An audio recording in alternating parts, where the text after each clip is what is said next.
আসসালামু আলাইকুম ওয়া রাহমাতুল্লাহি ওয়া বারাকাতুহু। আলহামদুলিল্লাহ আলহামদুলিল্লাহ নাহমাদুহু ওয়া নাস্তাঈনুহু ওয়া নাস্তাগফিরুহু ওয়া নু'মিনু বিহি ওয়া নাতাওয়াক্কালু আলাইহি ওয়া নাউযু বিল্লাহি মিন শুরুরি আনফুসিনা ওয়া মিন সাইয়্যাতি আ'মালিনা মান ইয়াহদিহিল্লাহু ফালা মুদিল্লা লাহু ওয়া মান ইউদ্লিলহু ফালা হাদিয়া লাহু ওয়া আশহাদু আন লা ইলাহা ইল্লাল্লাহ وأشهد أن محمدا عبده ورسوله أما بعد فإن خير الحديث كتاب الله وخير الهدي هدي محمد صلى الله تعالى عليه وسلم وشر الأمور محدثاتها وكل محدثة بدعة وكل بدعة ضلالة وكل ضلالة في النار بعد أعوذ بالله من الشيطان الرجيم قل إنما أنا بشر مثلكم يوحى إلي أنما إلهكم إله واحد। উপস্থিত দিনী বন্ধুগণ, আল্লাহ রাব্বুল আলামিনের যাবতীয় প্রশংসা এবং প্রিয় নবী মুহাম্মদ মুস্তাফা সাল্লাল্লাহু আলাইহি ওয়াসাল্লামের প্রতি অনেক অনেক দরুদ ও সালাম বর্ষিত হোক। আল্লাহুম্মা সাল্লি আলাইহি আল্লাহুম্মা বারিক আলাইহি। আজকে আমরা যে বিষয়ে এখানে আলোচনা করার জন্য উপস্থিত হয়েছি সেই বিষয়টি একটি খুবই গুরুত্বপূর্ণ বিষয়, এ কারণে যে বিষয়টির সম্পর্ক আকীদার সাথে আছে, বিশ্বাসের সাথে আছে। এ কারণে যে আমরা সমাজে এই কথাটি বা এই বিষয়টি বারবার শুনে থাকি। বিষয়টি হচ্ছে এই যে প্রিয় নবী মুহাম্মদ মুস্তাফা সাল্লাল্লাহু আলাইহি ওয়াসাল্লাম কি নূরের তৈরি? আমাকে যেদিন এই প্রশ্নটি প্রথম জিজ্ঞাসা করা হয় এই দাওয়াত সেন্টারে, সেদিন আমি একটু সমস্যায় পড়ে গেছিলাম, কারণ আমি সেদিন এই প্রশ্নটি প্রথম শুনছিলাম। এই কারণে সমস্যায় পড়েছিলাম যে মানুষ তো মানুষই হয়,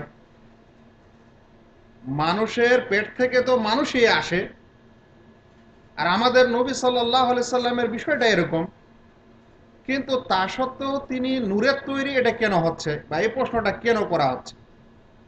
অতঃপর এই বিষয়টাকে নিয়ে আমি মোটামুটি ঘাঁটাঘাঁটি শুরু করি এবং পড়াশোনা শুরু করি। তারপরে যে সমস্ত বিষয় বা তথ্য আমি পাই, সেই তথ্যগুলি যখন জমা করলাম তখন এরকম একটা ছোট বই হয়ে গেল। বইটার নামও তাই, নবী সাল্লাল্লাহু আলাইহি সাল্লাম কি নূরের তৈরি। এখন এই বিষয়টিকে কেন্দ্র করে নবী সাল্লাল্লাহু আলাইহি সাল্লাম কি নূরের তৈরি, এই বিষয়টি যদি আমি আপনাদের সামনে এখন ওইভাবে উপস্থাপন করতে চাই তাহলে অবশ্যই অনেক সময়ের প্রয়োজন আছে, যার কারণে একটি বইয়ের ব্যাপার সেটা। তবে আজকে আমরা যে বিষয়ে আলোচনা করতে চাচ্ছি সেটা হলো আল্লাহ রসুল সাল্লাল্লাহু আলাইহি সাল্লাম কি নূরের তৈরি। এই বিষয়টাকে আমরা কোরআন এবং হাদিসের দলিল ও প্রমাণ অনুযায়ী আজকে জানার চেষ্টা করব। কিন্তু তার আগে আমাদের জানা দরকার যে এই নূরের তৈরি কারা বলেন। পৃথিবীর সমস্ত মুসলিমেরই কি এটা বিশ্বাস যে আল্লাহ রসুল সাল্লাল্লাহু আলাইহি সাল্লাম নূরের তৈরি মানুষ না? আল্লাহ রসুল সাল্লাল্লাহু আলাইহি সাল্লাম আল্লাহর নূরের তৈরি, তিনি মাটির মানুষ না? এটা কি সমস্ত লোকের বিশ্বাস পৃথিবীতে, সমস্ত মুসলিমদের বিশ্বাস না নয়? আসলে এই বিষয়টি পৃথিবীর সমস্ত মুসলিমদের বিশ্বাস নয়। যারা এই বিষয়টিকে বিশ্বাস করে যে নূরের তৈরি, তাদেরকে ছোটভাবে আমরা বলতে পারি যে যারা পীরপন্থী, যারা সুফিবাদে বিশ্বাসী, সুফি ইজমে বিশ্বাসী, তারা এটা বিশ্বাস করে যে নবী সাল্লাল্লাহু আলাইহি সাল্লাম আল্লাহর নূরের তৈরি। তাছাড়া অন্যান্য মুসলিম সমাজ এটা বিশ্বাস করে না। এর সাথে সাথে শিয়া সম্প্রদায়ও কিন্তু বিশ্বাস করে যে নবী মুহাম্মদ সাল্লাল্লাহু আলাইহি সাল্লাম নূরের তৈরি। যাই হোক, তারা যে বলে এই নূরের তৈরি আল্লাহ রসুল সাল্লাল্লাহু আলাইহি সাল্লাম, এর ব্যাখ্যা একটু শুনেন কিভাবে নূরের তৈরি। তারা প্রথমে কথা বলেন যে আল্লাহ তাআলা যখন এই পৃথিবীকে তৈরি করতে চান, সৃষ্টি করতে চান, তখন তিনি তার নূর থেকে একটা নূর তৈরি করেন। আল্লাহ তাআলা নিজের সত্তা থেকে একটা কি তৈরি করেন? একটা নূর বা জ্যোতি তৈরি করেন, সেই জ্যোতি দ্বারা ধীরে ধীরে আবার পৃথিবীর সবকিছু তৈরি হয় এবং আবিষ্কার হয়। ঘটনাটি শুনেন।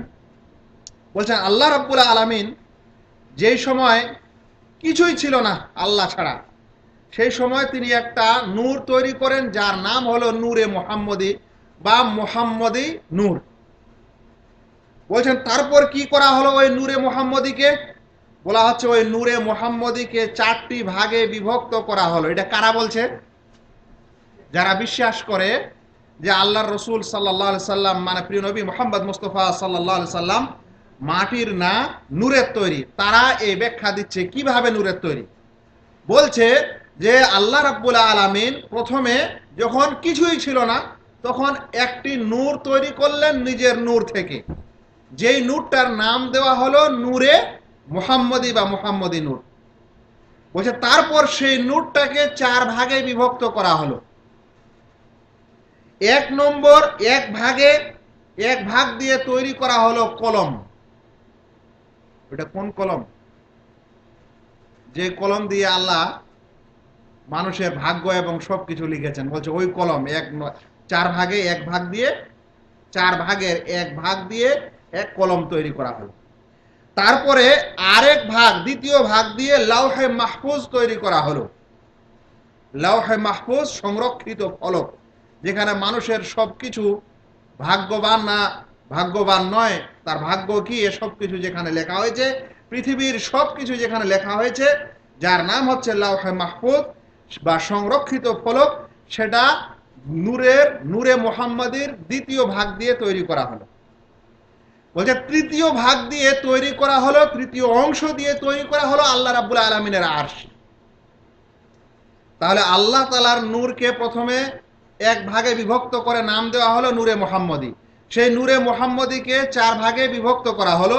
করার পর 3 ভাগ দিয়ে 3টি তৈরি করা হলো, কলম, লাউহে মাহফুজ এবং আরশ। আর বাকি থাকলো কয়টি?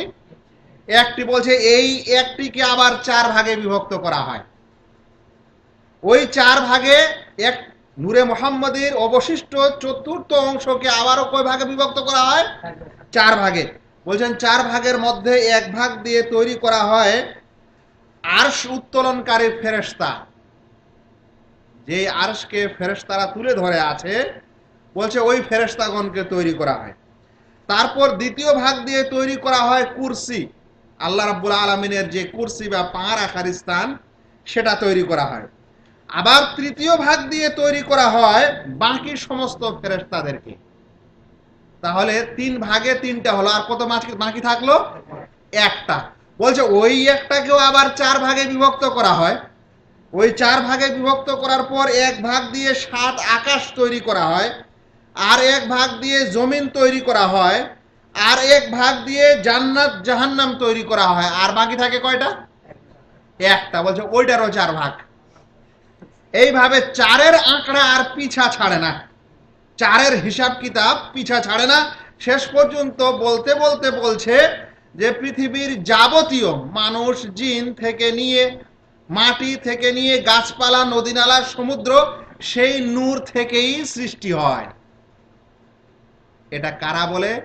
সুফিবাদের লোকেরা বলে, বা পীরতন্ত্রে বিশ্বাসী লোকেরা বলে, বা ব্রেলভি মতবাদের লোকেরা বিশ্বাস বলে, বা কাদেরি মতবাদের, চিশতিয়া মতবাদের এই সমস্ত লোকেরা বলে যে এইভাবে নূরে মুহাম্মদী থেকে সারা বিশ্ব তৈরি হয়। আমি বললাম, মনে মনে বলছি যে ভাবলো বেটারা যে অনেক কিছু সম্মান দিলাম মনে হয় নবী সাল্লাল্লাহু আলাইহি সাল্লামকে।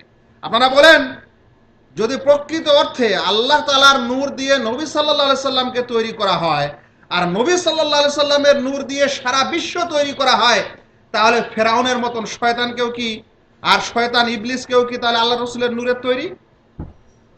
ফেরাউন, হামান, যারা পৃথিবীর সবচাইতে শত্রু, ওরাও কি তাহলে নবী সাল্লাল্লাহু আলাইহি সাল্লামের নূরের তৈরি? আবু জেহেল এবং আবু লাহাবের মতো শত্রুরাও তাহলে কি নূরের তৈরি? নাউজুবিল্লাহ, বর্তমান যুগের কুকুর, শ্রীগাল, বিড়াল সবকিছু কি তাহলে নূরের তৈরি? এটাই কি নবী সাল্লাল্লাহু আলাইহি সাল্লামের মর্যাদা? তবে মনে রাখবেন, এই সমস্ত বিশ্বাসে একটা হিন্দু আনা বিশ্বাস প্রমাণিত হয়, যে বিশ্বাসটার নাম হচ্ছে সর্বেশ্বরবাদ আকীদা, যে সব কিছুতে ঈশ্বর আছে, বা যে সব কিছুতেই ভগবান আছে, সব কিছুই ভগবানের অংশ, একে বলা হয় সর্বেশ্বরবাদ আকীদা, প্যান্থিজম। এই এক আকীদায় বা এই বিশ্বাসে বিশ্বাসীরা মানুষ মনে করে পৃথিবীর সব কিছুতে কি আছে, আল্লাহ আছে বা আল্লাহর অংশ আছে। আর সত্যিকার অর্থে এই বিশ্বাসও তাই প্রমাণ করে, কারণ প্রকৃত অর্থে যা কিছুই পৃথিবীতে দেখতে পাচ্ছেন এটা আসলে কার নূর হলো? তাহলে আল্লাহর নূরই না হলো? কারণ আল্লাহর নূরে মোহাম্মদী নূর হলো, আর মোহাম্মদী নূর থেকে সবকিছুই তৈরি হলো, তাহলে সবকিছুই আসলে কার নূর হলো? আল্লাহর হলো। আর আল্লাহরে যদি সবকিছু নূর হয় তাহলে গোটা বিশ্বটা কার অংশ হলো? আল্লাহরই অংশ হলো। একই বলা হয় সর্বস্বরবাদ, যেটা হিন্দুদের আকীদা এবং বিশ্বাস। সেই জন্য আমি আপনাদের যে বিষয়টা আজকে পড়াতে যাচ্ছি বা বলতে যাচ্ছি সেটা কোনো সাধারণ বিষয় মনে করবেন না। মনে হচ্ছে উপরে একটা বিরাট কোনো বড় ধরনের তর্ক না, কিন্তু ভিতরে অনেক বড় ধরনের তর্ক। যারা পৃথিবীর সব কিছুইকে আল্লাহ বলে বিশ্বাস করে বা সব কিছুকে মুহাম্মদের সাল্লাল্লাহু আলাইহি সাল্লামের নূর বলে বিশ্বাস করে, আর সেখানে পায়খানাও আছে, সেখানে নাউজুবিল্লাহ নোংরাও আছে, সেখানে শুকরও আছে, সেখানে কুকুরও আছে, সেগুলো নাকি নবী সাল্লাল্লাহু আলাইহি সাল্লামের নূর। লজ্জা লাগে না এরকম কথা বলতে? আর মনটাও ভয়ে কাঁপে না? যাই হোক ভাই, এটা ছিল তাদের নূরের বর্ণনা এবং কিভাবে তারা বলে থাকে যে আল্লাহ রসুল সাল্লাল্লাহু সাল্লামের নূর দ্বারা সারা বিশ্ব তৈরি। আমরা যে আলোচনা করতে চাচ্ছিলাম বা করতে যাচ্ছি সেটা হলো এই, যে আমাদের রসুল সাল্লাল্লাহু আলাইহি সাল্লাম কি আসলে নূরের তৈরি, মানে আল্লাহর নূরের তৈরি কি না?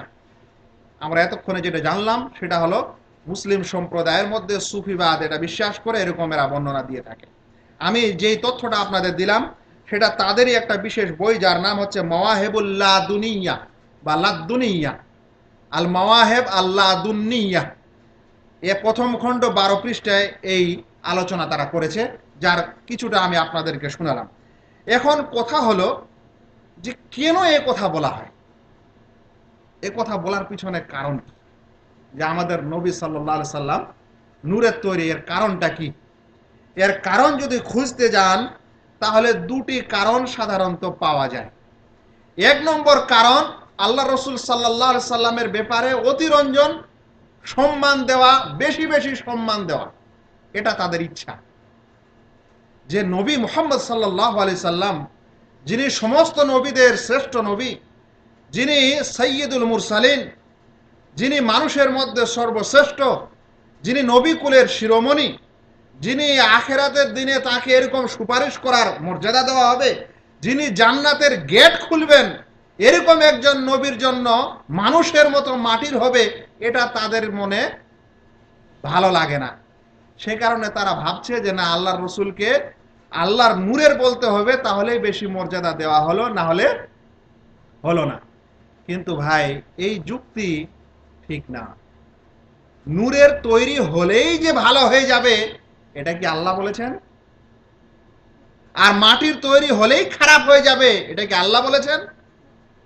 অথচ আমরা দেখছি যে আল্লাহ রাব্বুল আলামিন আদম আলাইহিস সালামকে যখন মাটি দ্বারা তৈরি করালেন, তখন নূরের জাতি ফেরেশতাকে কি আদেশ করলেন? যে আদমকে সাজদা করো। তাহলে এখানে কাকে সম্মান দেওয়া হয়েছিল? তাহলে সে কারণে মাটির হলেই যে সেটা ভালো হলো না, সম্মানীয় হলো না, আর নূরের হলেই যে ভালো হবে, সম্মানীয় হবে, এই যুক্তিও যেন মানুষের মাথায় না আসে। মাটি এবং নূর, লোহা, পাথর, সোনা, রূপা, এগুলো হচ্ছে একটা ধাতু, একটা উপাদান, যা দ্বারা কিছু তৈরি করা হয়। সেটা দ্বারা যদি ভালো জিনিস তৈরি করেন তাহলে ভালো হবে, খারাপ জিনিস তৈরি করেন তো খারাপ হবে। আপনি যদি ইট দিয়ে মাটি দিয়ে একটা মসজিদ তৈরি করেন তাহলে ভালো কাজ হবে, একটা মন্দির তৈরি করেন তো। মানুষ মাটির তৈরি হতে পারে, কিন্তু সব মানুষই কি বরাবর? ফেরাউন আর মুসা আলাইহিস সালাম, কোথায় ফেরাউনের অবস্থান আর কোথায় নবী মুসা আলাইহিস সালামের অবস্থান, দুজন কি বরাবর? তো সে কারণে কোন বস্তু যদি নূর দ্বারা তৈরি হয়, এমনকি সোনা দ্বারাও তৈরি হয়, তার কোনোই দাম হবে না যতক্ষণে তাকে ইসলাম দামের না বলে এবং সেই কাজটা ভালো না হয়। যাই হোক, এটা ছিল প্রথম কারণ। তারা মনে করে যে নবী সাল্লাল্লাহু আলাইহি সাল্লামকে মাটির বললে হয়তো সম্মানে দেওয়া হলো না, সেই কারণে এই কথা বলে। আর দ্বিতীয় একটি কারণ হচ্ছে তাদের আকীদা বা বিশ্বাসগত কারণ।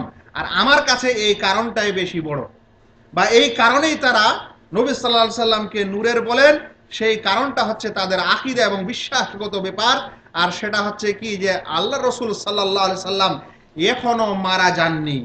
তাদের বিশ্বাস কি আল্লাহ রসুল মারা যাননি, ওই জন্য ওটাকে বলে তারা হায়াতুন নবী।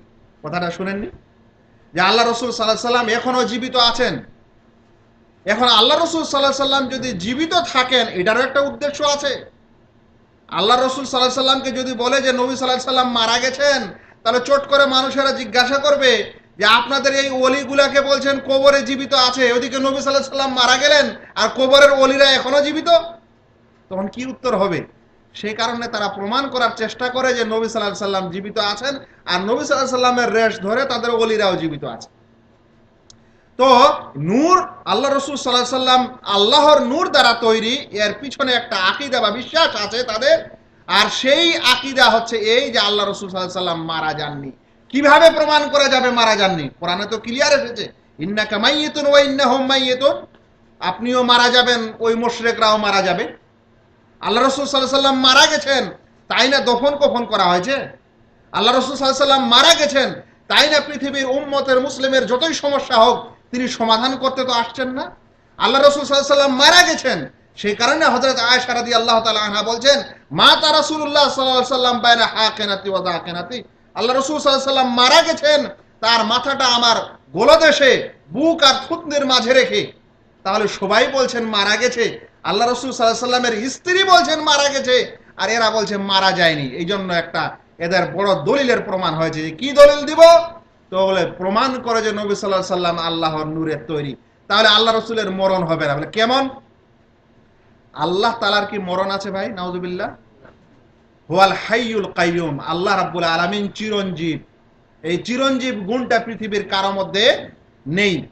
কিন্তু যদি কেউ প্রমাণ করে যে আল্লাহ রাব্বুল আলামিনের নূর থেকে অমুক মানুষটা তৈরি, তাহলে অমুক মানুষটা কার অংশ হলো? যেমন আল্লাহ তাআলার মৃত্যু নাই, অমুক অংশটা আল্লাহর অংশ হলো। যেমন আল্লাহর মৃত্যু নাই, তেমন ওর অংশেরও কি নাই? মৃত্যু নাই। আর এটা যদি প্রমাণিত হয়ে যায়, তাহলে তারা বলবে যে আমাদের নবী সাল্লাল্লাহু আলাইহি সাল্লাম আল্লাহর নূরের তৈরি, তাহলে আল্লাহ মারা যান না আর আমাদের নবীও মারা যায়নি। এটা হচ্ছে ভিতরের আকীদাগত বিশ্বাস এবং কারণ, যে কারণে তারা কি বলে থাকে যে নবী সাল্লাল্লাহু আলাইহি সাল্লাম নূরের তৈরি। আসলে মর্যাদারও ব্যাপার না, আসলে অন্য কিছু ব্যাপার না, ব্যাপারটা এখানে। কিন্তু ভাই আমাদের কিতাব এবং সুন্নত অনুযায়ী, কোরআন এবং সুন্নত অনুযায়ী ভালোভাবে বুঝতে হবে, জানতে হবে যে আল্লাহ রসুল সাল্লাল্লাহু আলাইহি সাল্লাম আসলে মানুষ ছিলেন, মাটির ছিলেন না নূরের ছিলেন। আমরা কোরআন এবং সুন্নতের দলিল ছাড়া কোনো মানুষের এরকম যুক্তি তর্ককে বিশ্বাস করি না, যতক্ষণে কোরআন সুন্নত উপস্থিত আছে। এবার আমরা জানার চেষ্টা করব যে আল্লাহ রাব্বুল আলামিন আমাদের নবী সাল্লাল্লাহু আলাইহি সাল্লামের সম্পর্কে কি বলেছেন। সূরা কাহাফ 110 নম্বর আয়াত, সূরা কাহাফ লাস্ট আয়াত, যে আয়াত সংখ্যা হচ্ছে 110। আল্লাহ রাব্বুল আলামিন বলছেন, কুল ইন্নামা আনা বাশারুম মিথলুকুম ইউহা ইলাইয়া, বলে দাও মুহাম্মদ সাল্লাল্লাহু আলাইহি সাল্লাম, ইন্নামা আনা বাশারুম মিথলুকুম, আমি তোমাদের মতো একজন মানুষ। বাশার মানে মানুষ, আমি তোমাদের মতো একজন মানুষ। বাশারুম মিথলুকুম, তোমাদের মতো মানুষ। কিন্তু একটা পার্থক্য আছে, ইউহা ইলাইয়া, আমার কাছে ওহী আসে। কিন্তু আমাদের কাছে কি আসে? আল্লাহ রাব্বুল আলামিন যাকে নবী করেন তার কাছে ওহী আসে, ফেরেশতা জিবরিল আলাইহিস সালাম ওহী নিয়ে আসেন। তাই আল্লাহ রাসূল বলছেন আমি তোমাদের মতো মানুষ, কিন্তু আমার কাছে কি আসে? ওহী আসে। ইউহা ইলাইয়া আন্নামা ইলাহুকুম ইলাহু ওয়াহিদ, যে মনে রাখো আল্লাহ আল্লাহ এবং উপাস্য এক। উপাস্য কি? এক, যার উপাসনা করতে হবে তিনি এক, একক। তাই আল্লাহ রাব্বুল আলামিনের এই আয়াত থেকে কি প্রমাণিত হচ্ছে ভাই? যে আল্লাহ রাসূল সাল্লাল্লাহু আলাইহি সাল্লাম মানুষ ছিলেন না নূরি জাতি ছিলেন? আল্লাহ রাসূল সাল্লাল্লাহু আলাইহি সাল্লাম মানুষের মধ্যকার লোক ছিলেন না একটা অন্যান্য জাতির মধ্যকার ছিলেন?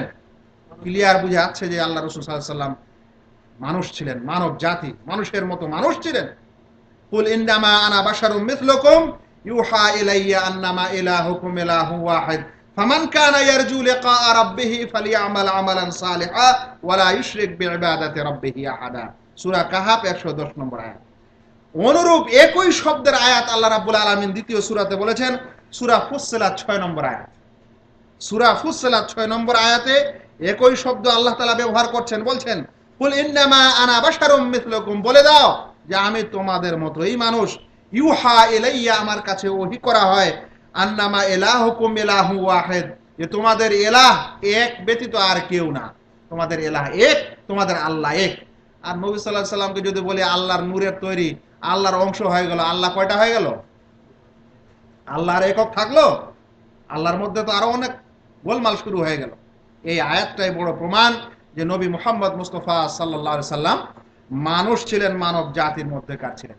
বন্ধুগণ, এটা প্রথম দলিল বা দ্বিতীয় দলিল। এবার আরেকটি দলিল শুনেন। পৃথিবীতে যত সমস্ত নবী এবং রাসূল এসেছেন, যখনই তিনি নবী বলেছেন যে আমাকে আল্লাহ নবী করে পাঠিয়েছেন বা রাসূল করে পাঠিয়েছেন, তখন অনেক মানুষই সেটাকে অস্বীকার করেছে আর মানেনি। যারা মেনেছে তাদের সংখ্যা খুব কম। সব সময় এটা ঘটেছে। ওই সময় তারা কি বলেছিল নবীগণকে, বিগত নবীদেরকে? শুনেন, আল্লাহ রাব্বুল আলামিন বলছেন সূরা ইসরার 94 নম্বর আয়াতে বলছেন আল্লাহ রাব্বুল আলামিন, ওয়ামা মানাআন নাসা ইউমিনু ইয জাআহুমুল হুদা, যখন তাদের কাছে হেদায়েত উপস্থিত হলো তখন এই হেদায়েতের প্রতি ঈমান আনতে তাদেরকে বাধা দিল না, কিন্তু এই জিনিসটা বাধা দিল। সেটা কি? ইল্লা আন ক্বালু আবাসাল্লাহু বাশারার রাসূলা, কিন্তু তারা বলল যে আল্লাহ রাব্বুল আলামিন মানুষকে রাসূল করে পাঠালেন। কি বলল তারা? যে মানুষকে রাসূল করে পাঠিয়েছেন? না, আমরা ঈমান আনতে পারি না, মানুষ তো আমাদের মতোই। কেমন করে আমি ওকে নবী মনে করব? কেমন করে আমি ওকে রাসূল মনে করব? সে তো আমাদের মতো মানুষ। তো ওরা ইনকার করে দিল, ওরা অস্বীকার করলো যে যেহেতু বাশার, যেহেতু মানুষ রূপে নবী হয়ে আমাদের মাঝে এসেছে, সে কারণে আমরা কি করব না? ঈমান আনবো না, প্রয়োজন নেই। ও মানুষ, আমিও মানুষ। ও কারো বাপের বেটা, আমিও কারো বাপের বেটা। ওরও এরকম বংশ আছে, আমারও এরকম বংশ আছে। এরকম লোককে আল্লাহ নবী করে পাঠিয়েছেন, আমি ঈমান আনবো না। এই কারণে তারা ঈমান আনেনি।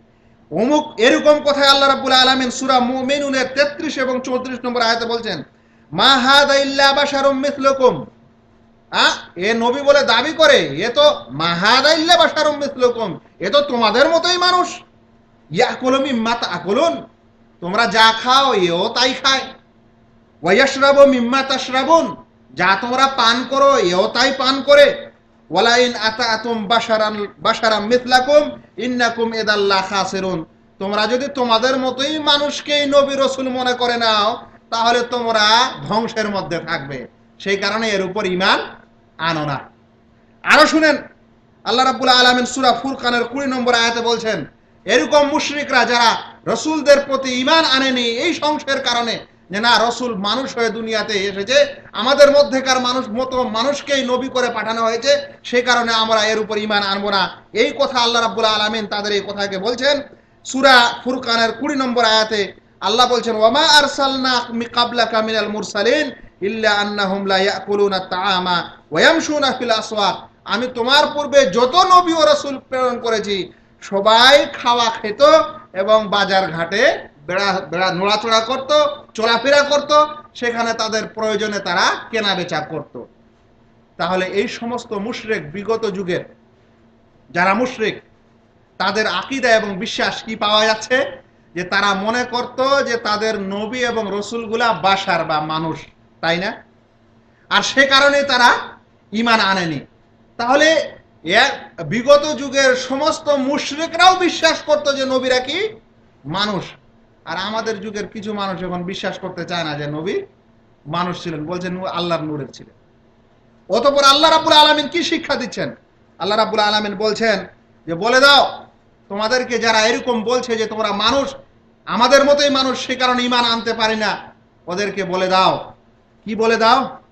কুল্লাউ কানা ফিল আরদি মালাইকাতুন ইয়ামশুনা মুতমাইন্নিন, ওই সমস্ত লোকদেরকে বলে দাও, ওই কাফের মুশরিকদের বলে দাও যারা ঈমান আনে না তোমাদের উপর, তাদেরকে বলে দাও যে যদি জমিনে এই মাটিতে ফেরেশতা চলাফেরা করত, লানাজ্জালনা আলাইহিম মিনাস সামাই মালাকার রাসূলা, তাহলে আমি আকাশ থেকে ফেরেশতাকে রাসূল করে পাঠাতাম।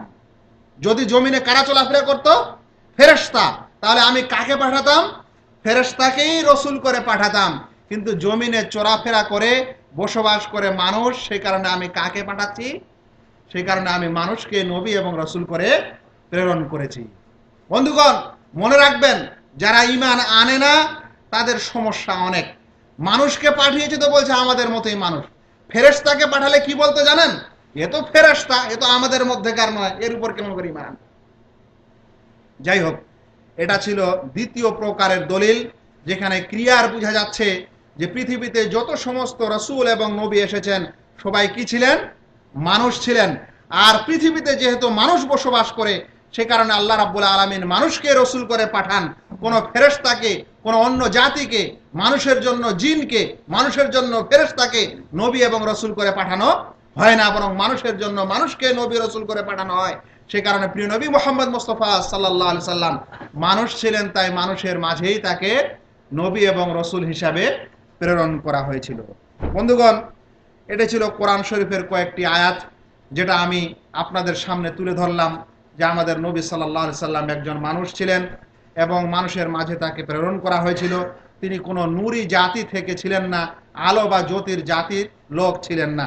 এবার আমরা তার হাদিস থেকে, প্রিয় নবী মুহাম্মদ মুস্তাফা সাল্লাল্লাহু আলাইহি সাল্লামের বাণী থেকে এরকম কিছু কথা শুনবো যে তিনি কি বলছেন। আল্লাহ রাসূল সাল্লাল্লাহু আলাইহি সাল্লামের একটি হাদিস, যেটা আব্দুল্লাহ ইবনে মাসউদ রাদিয়াল্লাহু তাআলা আনহু বর্ণনা করেন। সহিহ মুসলিমে হাদিসটি এসেছে, হাদিস নম্বর 1274, আর অধ্যায় হচ্ছে মাসাজিদ। সেখানে একটি ঘটনা ঘটলো। আল্লাহ রাসূল সাল্লাল্লাহু আলাইহি সাল্লাম একদা জোহরের নামাজকে 5 রাকাত পড়ায় দিয়েছিলেন। কয় রাকাত পড়ায় দিয়েছিলেন? জোহরের নামাজ কত রাকাতের? 4 রাকাত। পড়িয়েছেন কত রাকাত? 5 রাকাত। যখন এই 5 রাকাত হয়ে গেল, তখন সাহাবায়ে কেরামের মধ্যে কেউ উঠে জিজ্ঞাসা করলেন, আল্লাহ রাসূল, নামাজ কি বেশি করে দেওয়া হয়েছে? মানে তারা এটা ভাবতে পারেননি যে আল্লাহ রাসূল ভুল করবেন। তাই বলছেন যে মনে হয় আল্লাহর পক্ষ থেকে ওহী এসছে, 4 রাকাতের জায়গায় 5 রাকাতের বিধান এসছে, তাই নবী সাল্লাল্লাহু আলাইহি সাল্লাম 5 রাকাত পড়িয়ে দিয়েছেন। বলছেন, আল্লাহ রাসূল, নামাজ কি বাড়িয়ে দেওয়া হয়েছে? তো আল্লাহ রাসূল বলছেন, না, এরকম তো কিছু করা হয়নি। বলছেন, না, আপনি তো 5 রাকাত নামাজ পড়ালেন। তো আল্লাহ রাসূল বলছেন, শুনেন কথা, ইন্নামা আনা বাশারান, ইন্নামা আনা বাশার, আমি হচ্ছি মানুষ, আনসা কামা তানসাউন, আমি ভুলে যাই যেমন তোমরাও ভুলো, ফাইদা নাসিতু ফাযাক্কিরুনি, যদি ভুলে যাই তাহলে আমাকে স্মরণ করিয়ে দিবে। তাহলে কি বোঝা গেল ভাই? আল্লাহ রাসূল ফেরেশতা ছিলেন না আল্লাহর নূরের ছিলেন না মানুষ ছিলেন? ক্লিয়ার কথা, আল্লাহ রাসূল সাল্লাল্লাহু আলাইহি সাল্লাম মানুষ ছিলেন। সেখানে কোনো নূরি জাতি বা আল্লাহর নূরের সৃষ্টির কোনো কথা নেই। আপনাকে আরো একটা হাদিস শুনাই। আল্লাহ রাসূল সাল্লাল্লাহু আলাইহি সাল্লাম এই হাদিসটিকে ইমাম বুখারী এবং মুসলিম বর্ণনা করেছেন। কোনো জয়ীফ বা দুর্বল হাদিসের কোনো কারবার নেই এই আলোচনায়। বুখারী এবং মুসলিমের হাদিস, মাজালিম অধ্যায়, এবং ইমাম মুসলিম আকদিয়া ফায়সালা হুকুম করার অধ্যায়ে সেই হাদিসটি নিয়ে এসেছেন। বলছেন, ইন্না রাসূলুল্লাহ সাল্লাল্লাহু আলাইহি সাল্লাম সামিয়া খুসুমাতান বিবাবি হুজরাতি, আল্লাহ রাসূল সাল্লাল্লাহু আলাইহি সাল্লাম একদা তার বাড়ির দরজার সামনে কিছু ঝগড়া বিবাদ শুনতে পেলেন। শুনতে পারার পর বেরিয়ে আসলেন। বেরিয়ে আসার পর জিজ্ঞাসা করলেন, বললেন যে ইন্নামা আনা বাশার, মানে এর আগে একটা আল্লাহ রাসূল ফয়সালা করে দিয়েছেন। লোকগুলো হয়তো ফয়সালাতে সন্তুষ্ট ছিল না বা আরো কিছু গোলমাল হয়েছে, এসে ঘরের সামনে এসে কলহ করছে। আল্লাহ রাসূল সাল্লাল্লাহু আলাইহি সাল্লাম বলছেন, ইন্নামা আনা বাশার, আমি মানুষ, ওয়া ইন্নাহু ইয়াতিনিল খাসাম, আমার কাছে বিবাদীরা বিবাদ নিয়ে আসে। ফালা আল্লাহ বাদুকুম আইয়াকুনা আবলাগা মিন বাদ, হতে পারে বিবাদীদের মধ্যে কারো ভাষা খুব চিকন, খুব সুন্দর, খুব মজার মজার ভাষা, মজার মজার কথা বলতে পারে, কথা বলার কাটিং জানে, নিয়ম পদ্ধতি জানে, মিথ্যা কথাকেই ভালো রকম করে পেশ করে দেয়, এরকম হতে পারে। বলছে, অতঃপর আমি তার কথাকেই সত্য মনে করি এবং ফয়সালা করি। বলছেন, তাই যদি আমি ফয়সালা করে দিই কারো কথা শুনে, আর সেই ব্যক্তি আসলে সে মিথ্যা কথাটাকে এরকম প্রলোভ দিয়ে, এরকম লেপন দিয়ে ভালো করে চাকচিক্য করে পেশ করেছে, আর আমার কাছে এসে এরকম বলেছে আমি ওর কথাকে সত্য মনে করেছি, আসলে সে মিথ্যা, আর ওর হকে ফয়সালা দিয়ে দিয়েছে, মানে ওর দিকে ফয়সালা দিয়ে দিয়েছি, তাহলে মনে রাখো, ফাইন্নামা হে কিতআতুম মিনান নার, এই ফয়সালাটা হচ্ছে জাহান্নামের একটি আগুন। কারণ সে ব্যক্তি মিথ্যা জিনিসকে মুখরোচক করে বলে আমার কাছে সে সঠিক, বা আমার কাছে সে তার নিজের দিকের ফয়সালা নিয়েছে। ফালইয়াখুযহা আও লিয়াতরুকহা, তাহলে সেজন্য এই ফয়সালা নিয়ে নেয়, নাহলে ছেড়ে দেয়, নিয়ে নেয় জাহান্নামে, না নিবে এরকম বলবে না, নেকি পাবে। আল্লাহ রাসূল কি বলছেন? ইন্নামা আনা বাশার, আমি মানুষ, আর আমার কাছে এরকম হয়। সেজন্য কি বোঝা যাচ্ছে? আল্লাহ রাসূল কি ছিলেন? অবশ্যই মানুষ ছিলেন।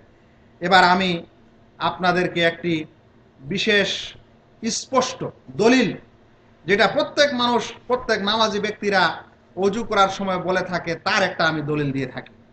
আমরা যখন অজু করি, অজু করার পর একটা দোয়া আছে, অজুর শেষে সেই দোয়া পড়তে হয়। দোয়াটি কি? দোয়াটি হচ্ছে আশহাদু আল্লা ইলাহা ইল্লাল্লাহ ওয়াহদাহু লা শারীকা লাহ ওয়া আশহাদু আন্না মুহাম্মাদান আবদুহু ওয়া রাসূলুহু। আমি সাক্ষী দিচ্ছি যে আল্লাহ ছাড়া সত্য কোনো উপাস্য নেই, তিনি একক, তার কোনো শরীক নেই। এবং আমি সাক্ষী দিচ্ছি আন্না মুহাম্মাদান আবদুহু ওয়া রাসূলুহু, যে মুহাম্মদ হচ্ছেন তার অর্থাৎ আল্লাহর বান্দা এবং রাসূল। মুহাম্মদ কার বান্দা এবং কার রাসূল? আল্লাহ তাআলার বান্দা এবং আল্লাহ তাআলার রাসূল। বলেন তো, আল্লাহ কি আল্লাহ রাসূলের পরিচয় বলছেন যে মুহাম্মদ হচ্ছে আমার নূর এবং আমার বান্দা? কি বলছেন? বলছেন মুহাম্মদ হচ্ছেন তার বান্দা, তার দাস এবং তার রাসূল। যদি আল্লাহ রাসূল নূরের হতেন তাহলে আল্লাহ রাব্বুল আলামিন বলতেন, বা এই দোয়ায় বলতে হতো যে মুহাম্মদ আল্লাহ তাআলার বান্দা, আবদুহু ওয়া নূরুহু, আল্লাহ তাআলার বান্দা এবং তার নূর, এই কথা বলা হচ্ছে। সেই জন্য একটা দোয়া যেটা আমরা সব সময় প্রায় শুনে থাকি, সেখানেও এই কথা ঘোষণা করা হয়নি। প্রিয় নবী মুহাম্মদ মুস্তাফা সাল্লাল্লাহু আলাইহি সাল্লাম তিনি সবসময় নিজের ব্যাপারে অতিরঞ্জন করা থেকে নিষেধ করতেন। তিনি বলতেন যে লা তুতুরুনি কামা আতরাতিন নাসারা ইবনা মারিয়াম, তোমরা আমার ব্যাপারে বাড়াবাড়ি করো না যেমন খ্রিস্টানেরা মরিয়মের পুত্র ঈসার সম্পর্কে বাড়াবাড়ি করেছে। ঈসা আলাইহিস সালামের সম্পর্কে কি বাড়াবাড়ি করেছে ভাই? বলে দিয়েছে এটা আল্লাহর পুত্র। আর অনেকে বলে যে ও না নিজেই আল্লাহ। বলছে এরকম বাড়াবাড়ি করো না খ্রিস্টানদের মতো, বরং কি বলো, ফাকুলু আব্দুল্লাহ ওয়া রাসূলুহু ইন্নামা আনা আব্দুন, আমি হচ্ছে বান্দা এবং দাস, তাই তোমরা বলো আব্দুল্লাহ ওয়া রাসূলুহু, আল্লাহর বান্দা এবং তার রাসূল। তাহলে আল্লাহ রাসূল নিজের পরিচয়ের সময় সাহাবাদেরকে বলতে বলছেন যে তোমরা বলো আমি একজন বান্দা, আমি হচ্ছে আল্লাহর বান্দা এবং তার রাসূল। আল্লাহ রাসূল কি তাদের শিক্ষা দিচ্ছেন যে বলো আমি হচ্ছে আল্লাহর নূর?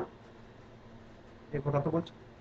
সেই জন্য কোরআন শরীফের এই আয়াতগুলি আর এই হাদিসগুলি পুরোপুরি আমাদেরকে বুঝতে সাহায্য করে এবং কোনো সংশয় আমাদের মধ্যে রাখে না যে প্রিয় নবী মুহাম্মদ মুস্তাফা সাল্লাল্লাহু আলাইহি সাল্লাম অবশ্যই একজন মানুষ ছিলেন। তিনি কোনো আল্লাহ তাআলার নূর বা ফেরেশতাদের মতো কোনো নূরের কোনো জাতি বা কোনো লোক ছিলেন না। এটা কোরআন এবং সুন্নতের দলিল আমি আপনাদের সামনে উপস্থাপন করলাম। এবার আমি আর দুই একটি জিনিস উপস্থাপন করতে চাচ্ছি, সেটা হচ্ছে বিবেক কি বলে, মানুষের জ্ঞান, মানুষের বুদ্ধি কি বলে, যে তিনি নূরের ছিলেন না মানুষ ছিলেন। এই বিবেক থেকে দু তিনটি কথা শুনেন কোরআন এবং সুন্নতের এই দলিলগুলি শোনার পর।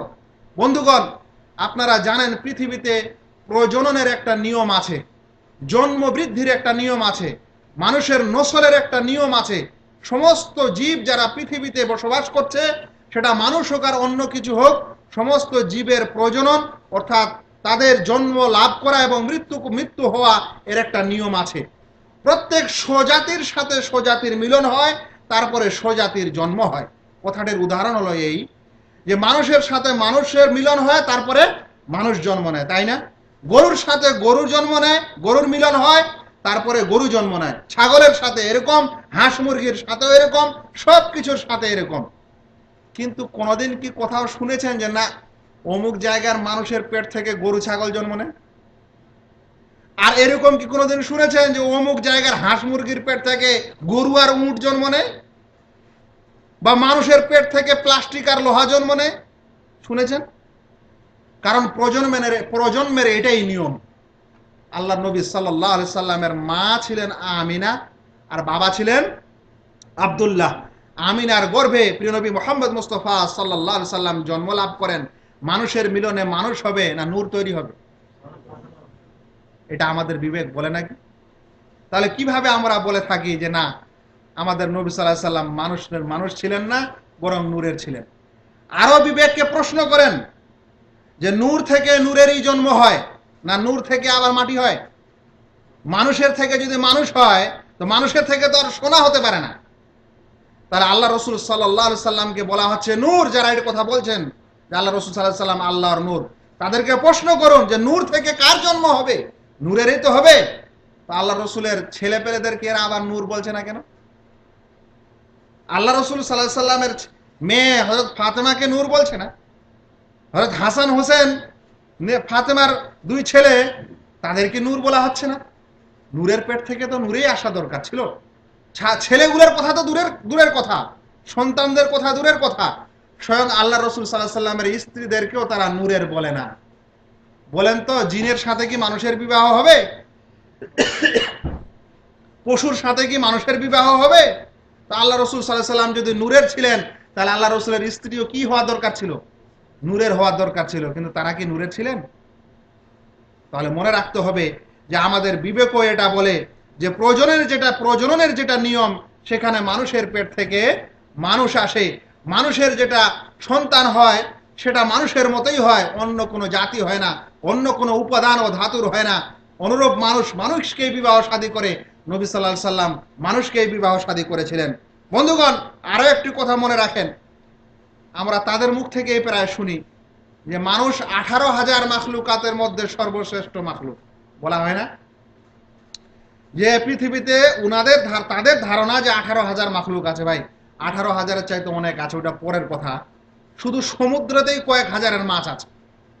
সেজন্য গোটা বিশ্বে কতগুলা জীবজন্তু আছে তার সঠিক গণনা কেউ দিতে পারবে না, আল্লাহ তাআলাই ভালো জানেন। কিন্তু 18,000 না, লাখো পর্যন্ত জীবজন্তু পৃথিবীতে প্রকারের বসবাস করে। তবে তারা বলে থাকে যে মানুষ হচ্ছে 18,000 মাখলুকাতের মধ্য থেকে উত্তম মাখলুক, উত্তম সৃষ্টি। আর নবী সাল্লাল্লাহু আলাইহি সাল্লামকে যদি আমরা বলি নূরের, তাহলে তিনি আর এই 18,000 মাখলুকাতের মধ্যে উত্তম জাতির মধ্যে হলেন না বাইরে গেলেন? বেরিয়ে গেলেন। তাহলে কি ধরনের যুক্তি এটা, আর কি ধরনের কল্পনা, যেখানে একদিক দিয়ে আমরা একটা প্রমাণ করছি, আরেক দিক দিয়ে একটা গোলমাল হয়ে যাচ্ছে। তাই ভাই মনে রাখবেন, প্রিয় নবী মুহাম্মদ মুস্তাফা সাল্লাল্লাহু আলাইহি সাল্লাম অবশ্যই মানুষ ছিলেন। পৃথিবীতে মানুষ বসবাস করে, মানুষের হেদায়েতের জন্য আল্লাহ রাব্বুল আলামিন মানুষকে রাসূল হিসাবে প্রেরণ করেন। তাই তিনি আমাদের নবী সাল্লাল্লাহু আলাইহি সাল্লামকে মানুষ হিসাবেই প্রেরণ করেছেন। এ কারণে আল্লাহ রাসূল সাল্লাল্লাহু আলাইহি সাল্লামের যখন সম্মানের বিষয় এসেছে, প্রিয় নবী মুহাম্মদ মুস্তাফা সাল্লাল্লাহু আলাইহি সাল্লামের সবচেয়ে বড় সম্মানের দিকগুলো যদি দেখেন, তাহলে একটা বড় সম্মান ছিল সেই দিন যেদিন আল্লাহ রাসূল সাল্লাল্লাহু আলাইহি সাল্লামকে মেরাজে নিয়ে যাওয়া হয়। যে মেরাজের ঘটনা হয়তো কিছুদিন পরে আরো আলোচনা করতে হবে, কারণ এই শবে মেরাজ উদযাপন খুব চলবে। তো আল্লাহ রাব্বুল আলামিন যেদিন আল্লাহ রাসূল সাল্লাল্লাহু আলাইহি সাল্লামকে মেরাজে নিয়ে যান, মক্কা থেকে বাইতুল মুকাদ্দাস পর্যন্ত রাতে ভ্রমণ হয়, বাইতুল মুকাদ্দাস থেকে একেবারে আকাশে নিয়ে যাওয়া হয়। সপ্ত আকাশের পর আল্লাহ রাব্বুল আলামিনের সাথে কথোপকথন হয়। এই ঘটনাটি হচ্ছে আল্লাহ রাসূল সাল্লাল্লাহু আলাইহি সাল্লামের জন্য কি সবচেয়ে বড় একটা মর্যাদার ঘটনার মধ্যে। সেই ঘটনার যখন আল্লাহ রাব্বুল আলামিন আলোচনা করছেন, তখন কি বলেন নবী সাল্লাল্লাহু আলাইহি সাল্লামকে সম্বোধন করছেন শুনেন।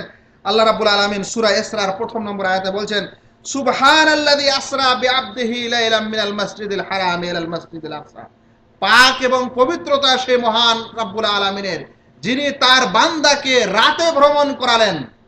মিনাল মাসজিদিল হারাম ইলাল মাসজিদিল আকসা, মসজিদে হারাম থেকে মসজিদে আকসা পর্যন্ত। কি বলছেন? যে তার বান্দাকে তিনি ভ্রমণ করালেন, বললেন যে তার নূরকে তিনি ভ্রমণ করালেন। সেজন্য প্রয়োজন আছে বিষয়টি বুঝার, সেজন্য প্রয়োজন আছে বিষয়টি জানার যে আমাদের নবী মুহাম্মদ মুস্তাফা সাল্লাল্লাহু আলাইহি সাল্লাম নবী কুলের শ্রেষ্ঠ বটে, মানব জাতির শ্রেষ্ঠ বটে, কিন্তু তিনি মানব জাতি থেকে বাইরে ছিলেন না। মনে রাখবেন, যখনই মানুষের গুণাগুণ কারো মধ্যে থাকবে, তারপরে তার অনেকগুলা ভালো দিক থাকবে, তাহলে তাকে বলা হয় শ্রেষ্ঠ মানুষ। কিন্তু কেউ যদি মানুষ না হয়ে অন্য জাতির হয়, তাহলে কিন্তু মানুষ বলবে না ওর মধ্যে কিছু পাওয়ার আছে যেটা মানুষের মধ্যে নেই। তাই রাসূল সাল্লাল্লাহু আলাইহি সাল্লাম মানুষ ছিলেন, মানুষ হওয়ার পরেও তিনি এত বেশি ইবাদত করেছেন, পৃথিবীতে ইসলাম প্রচার করেছেন, যুদ্ধ করেছেন। তারপরে তার যতগুলো বৈশিষ্ট্য আছে, এই মানুষ হওয়ার কারণে তার এই বৈশিষ্ট্য এবং তাকে বেশি মানায় এবং বেশি মর্যাদার হয়। যদি অন্য জাতির হতেন তাহলে কিন্তু কোনোই বৈশিষ্ট্য ছিল না, কারণ অন্য জাতির মধ্যে বৈশিষ্ট্য আলাদা হতেই পারে। আলোচনার আমি প্রায় শেষ দিকে। আমাদের আলোচনার আজকের সারাংশ হলো এই যে প্রিয় নবী মুহাম্মদ মুস্তাফা সাল্লাল্লাহু আলাইহি সাল্লাম মানব কুলের মধ্যকার ছিলেন, মানুষ ছিলেন, তিনি আল্লাহর নূরের ছিলেন না। আর তার এই প্রমাণ এবং দলিল সূরা কাহাফের লাস্ট আয়াত, সূরা ফুসসিলাতের 6 নম্বর আয়াত, অনুরূপ অন্যান্য সূরায়, বুখারী এবং মুসলিমের হাদিস এবং কিছু যুক্তি ও প্রমাণ যেটা প্রমাণ করে যে আমাদের নবী মুহাম্মদ মুস্তাফা সাল্লাল্লাহু আলাইহি সাল্লাম মানুষ ছিলেন। মানুষ যেমন মাটির তৈরি হয় তেমন মাটির ছিলেন। কিন্তু যারা এর উল্টা বর্ণনা দেয় বা মনে করে যে না আমাদের নবী সাল্লাল্লাহু আলাইহি সাল্লাম মানুষ ছিলেন না বরং নূরের ছিলেন, তাদের আসলে একটা আকীদাগত সমস্যা আছে, বিশ্বাসগত একটা সমস্যা আছে। সেই সমস্যাটার সমাধানের কারণে তারা এরকম কথা বলে থাকে। আর সেই সমস্যাটা হচ্ছে এই যে তারা মনে করে নবী সাল্লাল্লাহু আলাইহি সাল্লাম এখনো মারা যাননি, কবরে জীবিত আছে। আর এর পিছনেও একটা কারণ আছে যে নবী সাল্লাল্লাহু আলাইহি সাল্লামকে যদি কবরে জীবিত প্রমাণ করা যায়, তাহলে আমাদের ওলিদেরকেও জীবিত প্রমাণ করার রাস্তাটা সোজা হবে। কারণ আমরা বলবো আলেম ওলামারা নবীর হচ্ছে ওয়ারিস, নবীর ওয়ারিস, সেই কারণে নবীরও মরণ হয়নি, আমাদের ওলিদেরও মরণ হয়নি। আর ওরা নবী সাল্লাল্লাহু আলাইহি সাল্লামকে জীবিত প্রমাণ করার কারণে এটা বলে থাকে যে মুহাম্মদ সাল্লাল্লাহু আলাইহি সাল্লাম হচ্ছেন আল্লাহর নূরের তৈরি। যখন আল্লাহর নূর বলে প্রমাণিত হবে, যেমন আল্লাহ তাআলার চিরঞ্জীব মরণ হয় না, তখন প্রমাণিত হবে যে তাহলে নবী সাল্লাল্লাহু আলাইহি সাল্লাম যেহেতু আল্লাহর নূরের, তাহলে আল্লাহর নবীও মারা যাননি। এরকম আকীদা এবং বিশ্বাসের কারণে তারা বলে থাকে যে নবী সাল্লাল্লাহু আলাইহি সাল্লাম আসলে নূরের তৈরি, নচেত নবী সাল্লাল্লাহু আলাইহি সাল্লাম আল্লাহর নূরের তৈরি না, তিনি একজন মানুষ, মানুষের পেট থেকে জন্ম নিয়েছেন। যেভাবে মানুষের দুঃখ কষ্ট হয় তারও হয়েছে, যেভাবে মানুষের আনন্দ হয় তারও হয়েছে, যেভাবে মানুষ ভুলে যায় নবী সাল্লাল্লাহু আলাইহি সাল্লামও ভুলেছেন। মানুষের উপর জাদু হয়, জাদুর আসর হয়, আল্লাহ রাসূল সাল্লাল্লাহু আলাইহি সাল্লামের প্রতিও হয়েছে। মানুষ যেমন লড়াই করে, লড়াই করার সময় যদি হাত কাটা যায় রক্ত বের হয়, আল্লাহ রাসূল সাল্লাল্লাহু আলাইহি সাল্লামেরও চোখে গালে আঘাত হয়েছে, চোখের নিচে দাঁত ভেঙে গেছে, রক্ত পড়েছে। আল্লাহ রাসূল সাল্লাল্লাহু আলাইহি সাল্লাম মানুষ ছিলেন, তাই মানুষকে বিবাহ করেছেন। মানুষের যেমন বিবাহ শাদীর প্রয়োজন হয় তারও হয়েছে, তাই বিবাহ করেছেন এবং মানুষকে বিবাহ করেছেন, কোনো নূরি জাতিকে বিবাহ করেননি। মানুষের যেমন ছেলে পেলে হয়, সন্তান হয়, আল্লাহ রাসূল সাল্লাল্লাহু আলাইহি সাল্লামেরও সন্তান এবং ছেলে পেলে হয়েছে। মানুষের যেমন মরণ হয়, নবী করিম সাল্লাল্লাহু আলাইহি সাল্লামেরও কি হয়েছে? মরণ হয়েছে। মানুষের গণ্ডি থেকে তিনি কখনো বাইরে ছিলেন না। তবে নবী মুহাম্মদ মুস্তাফা সাল্লাল্লাহু আলাইহি সাল্লাম এবং সমস্ত নবীগণের বৈশিষ্ট্য হলো আল্লাহ রাব্বুল আলামিন তাদেরকে নবী করেছেন পৃথিবীর সমস্ত মানুষের চাইতে সম্মানীয় একটি এমন পদ, এমন জিনিস যেটা অন্য কোনো মানুষ কখনোই লাভ করতে পারে না। সে তার দ্বারা তারা সম্মানিত, ওহীর দ্বারা তারা সম্মানিত, আল্লাহর পক্ষ থেকে সরাসরি তাদের কাছে প্রত্যাদেশ এসেছে। তবে মনে রাখবেন, আমরা আল্লাহ রাসূল সাল্লাল্লাহু আলাইহি সাল্লামকে মানুষ বলি, কিন্তু মর্যাদার দিক দিয়ে কখনোই আমরা অন্যান্য মানুষের মতো মনে করি না, বরং মর্যাদার দিক দিয়ে তিনি সমস্ত মানুষের চাইতে উন্নত। তবে তিনি মানুষ থেকে বাইরে নন। এটি ছিল আজকের আলোচনার সারাংশ। তবে বন্ধুগণ, এতটুকু কথা শুনে যাওয়ার পর আপনি যখন ওদের কাছে উপস্থিত হবেন, কিছু আপনাকে দলিল প্রমাণ আর সংশয় দিয়ে দিবে, আপনি তখন কনফিউশনে পড়ে যাবেন যে তাহলে এটাই ঠিক না ওইটাই ঠিক। আবার কিছু মানুষ ওইদিকে ফিরে যেতে পারে বা তার মনে সন্দেহ হতে পারে। সে কারণে আমরা আগামী আলোচনায় ইনশাআল্লাহ, আল্লাহ যদি বাঁচায় রাখে, তাহলে আগামী আলোচনায় তাদের দলিল প্রমাণ এবং সংশয়গুলি নিয়ে আলোচনা করব। যারা মনে করে যে নবী সাল্লাল্লাহু আলাইহি সাল্লাম নূরের তৈরি এবং এ বিষয়ে তারা যে সমস্ত দলিল এবং প্রমাণ দিয়ে থাকে, সেই সম্পর্কে ইনশাআল্লাহ আগামী আলোচনা থাকবে। আল্লাহ রাব্বুল আলামিন যেন আমাদের সকল ভাইকে প্রিয় নবী মুহাম্মদ মুস্তাফা সাল্লাল্লাহু আলাইহি সাল্লামের সম্পর্কে সঠিক আকীদা ও বিশ্বাস রাখার তৌফিক দান করেন। আল্লাহ রাসূল সাল্লাল্লাহু আলাইহি সাল্লামের যেটা প্রকৃত মর্যাদা, সেটা অবশ্যই বজায় রাখার তৌফিক দান করেন। মুখে নয়, বরং আল্লাহ রাসূল সাল্লাল্লাহু আলাইহি সাল্লামের কাজগুলিকে, তার চরিত্রকে, তার আদেশ এবং নিষেধগুলিকে নিজের জীবনে বাস্তবায়ন করার মাধ্যমে নবী সাল্লাল্লাহু আলাইহি সাল্লামের মর্যাদা রাখার তৌফিক দান করেন। আমিন। ওয়া মা আলাইনা ইল্লাল বালাগ। আসসালামু আলাইকুম ওয়া রাহমাতুল্লাহি ওয়া বারাকাতুহু। প্রশ্ন থাকলে করেন। এই বিষয়ে প্রশ্ন আছে কারো? এই বিষয়ে একটা প্রশ্ন আছে।